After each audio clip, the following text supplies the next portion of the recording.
Welcome back to part 3 of our open discussion and thoughts on State of Decay 3. If you missed part 1 or 2, be sure to go check those out. If you're new to the channel, consider subscribing and hitting that notification bell to keep up to date with all of our new content. With that out of the way, let's pick up where the last episode left off.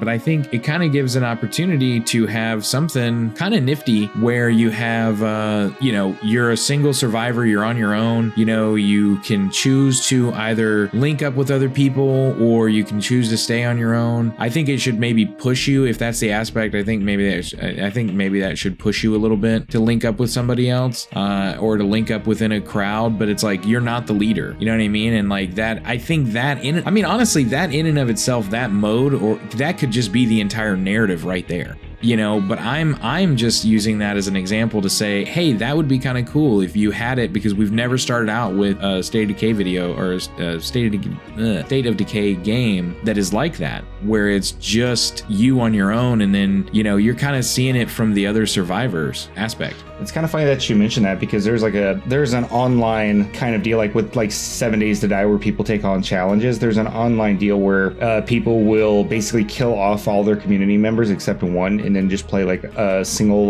survivor kind of deal. But I see what you're also saying, because you had said kind of go it alone. But what you're also saying, where it's like you're already coming into like a large established community, and you're just having to live it day by day and play as a single survivor within that community, rather than being so it almost gives you instead of you having to be the one to make all the decisions. And I mean, who knows, maybe eventually it could get there, and obviously I'm asking for too much here. Coming in like Rick Grimes off the street, and then you're just I'm taking over, I'm in charge now. Eventually you could get to the state where you take over. At the beginning it's just you kind of making your way through, and you're kind of seeing what it's like. Because I think kind of going back, I think that's the thing that I really kind of miss from State of Decay. I wish that it had more of a survival aspect. I wish that it kind of had more of that that day-to-day kind of feel to it, rather than just the way that it feels now, where it's the only thing your person eats is snacks, the only thing they drink is coffee and basically Red Bull. My characters drink Java Monsters. Monster, if you guys want to sponsor us, throwing that out there.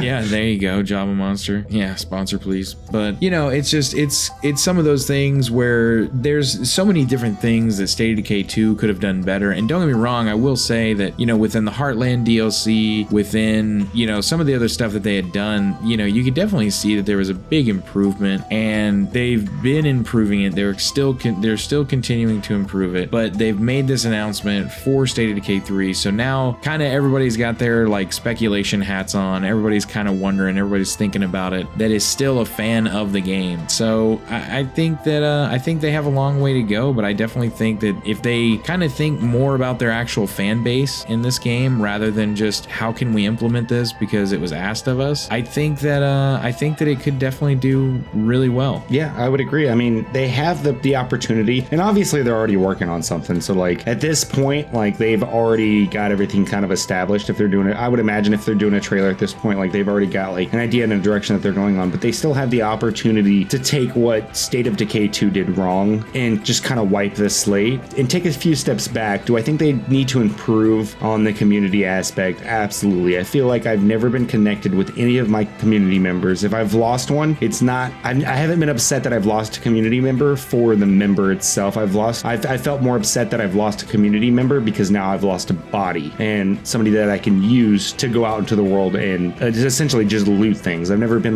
oh man, Stacy died. I really liked Stacy, and her mom. Yeah, Stacy's mom, dude. She had it going on. But I actually really felt that way with State of Decay 1. The first State of Decay, I actually really felt that. With all the members that we had, I really honestly felt connected. And I genuinely remember there was a time that I was actually playing through, and after this was probably midway through the game, I lost Ed, and I just straight up quit the game. I was like, no, I'm done. This is it. This playthrough is gone, because I was very upset that I had lost Ed, a community member, and it was just, that's the kind of stuff that in State of Decay 1 you had. And then they tried to make it more randomized in State of Decay 2, and I think within doing that, they kind of lost the aspect of what made community members special.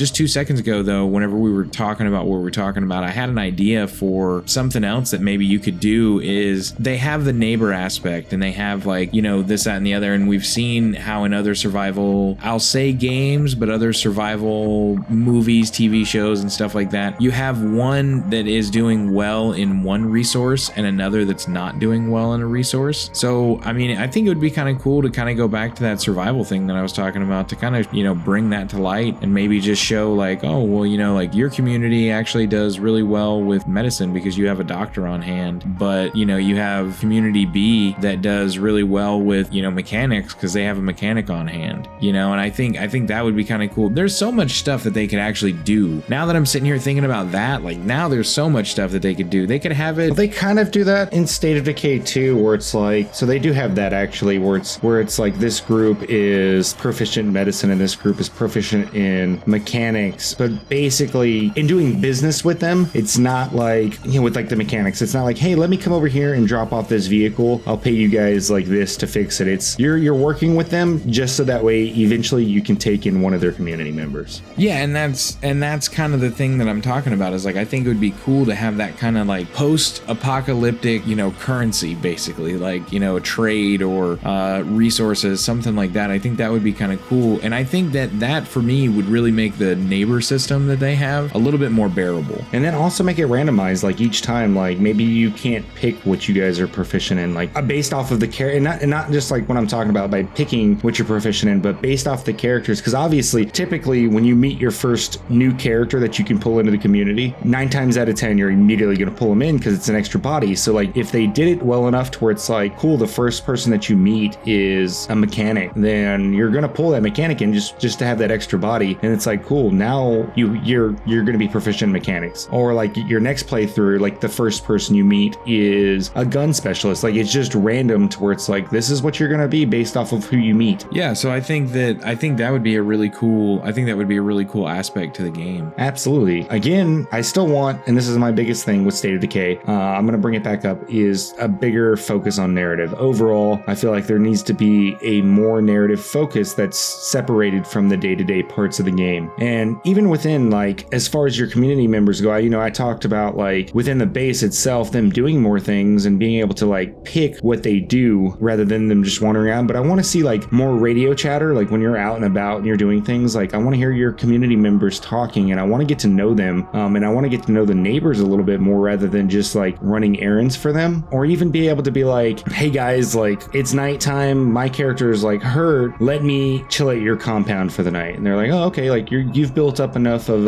a standing within our community, like we'll let you hang out for the night and like rest and recuperate. And then like you switch over to another character rather than having to like run that character back to your base, you know, and be like, oh, I hope she survives, or he. Yeah, and I do agree with that. I think the other thing too, that I was actually talking about a little earlier, I would like to see in State of Decay 3, and again, they kind of displayed that in the trailer where it's kind of alluding that it's not going to happen, but I would like to see where they maybe actually implement a night system to where you can actually just sleep through the night. Because I'm not going to lie, the night in State of Decay has always been a super creepy portion of the game, and it has always been something that I've wanted to be able to skip. Thank you for joining us on part 3 of our State of Decay mini-series. If you have any thoughts or questions, please comment down below. As always, join us on Facebook, Twitter, and Discord. Links are always in the description. Also, we wanted to let you all know that we recently launched a channel on Twitch, so we would like to invite you all to come hang out and chat while we have some fun playing various games. You will be able to find the link down below. Until next time, this is Obi.